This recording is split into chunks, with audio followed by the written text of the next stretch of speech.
The story that the world thinks they know is that I am a master manipulator. Sherri Papini is back in the headlines after last night's finale of her docuseries Sherri Papini Caught in the Lie that claims to tell her side of her infamous kidnapping turned hoax. It's been 3 years since she was convicted and sentenced to 18 months in prison for lying to federal agents about being kidnapped and defrauding people out of money. And now, Sherri is changing her story for the third time, making wild new claims. I remember waking up briefly in the back of a vehicle. And I just remember thinking, this is not where I'm supposed to be. Papini now saying her 2016 abduction was very real. After changing her story twice and previously admitting it was a hoax, she now claims the kidnapping was carried out by her former boyfriend, James Reyes, with whom she had an emotional affair. I woke up in a room, naked, with boards on the windows. I wanted to leave, so I tried to pull one of the boards off the window, and James came in and hit me in the face. And that's the first bruise that I got that you see on my eyebrow. That's when the chain was around my waist.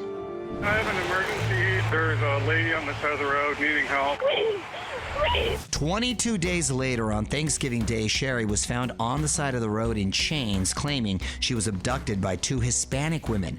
When we spoke to her husband Keith last year for the Hulu documentary Perfect Wife, he said he knew something was off the moment he saw Sherri in the hospital. When I pulled that curtain back, I looked at her, and the way she looked up at me, it was almost like, uh-oh. It wasn't until I got closer and then hugged her, and I felt her scabs all over her back. And I was almost upset with myself and disgusted that I even thought for a second that she could have had something to do with this. It would take 3 years before investigators connected the DNA found on Sherri to Reyes, forcing her to admit the truth to police that her kidnapping was a hoax. Sherri, the DNA doesn't lie.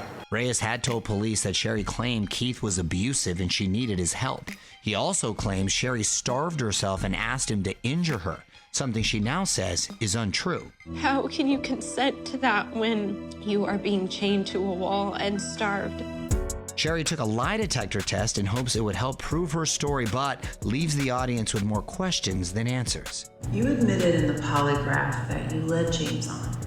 Yeah, I would say I certainly did lead James on, yeah. But that's not what you told us before. Well, okay, there's this component of this, right? Of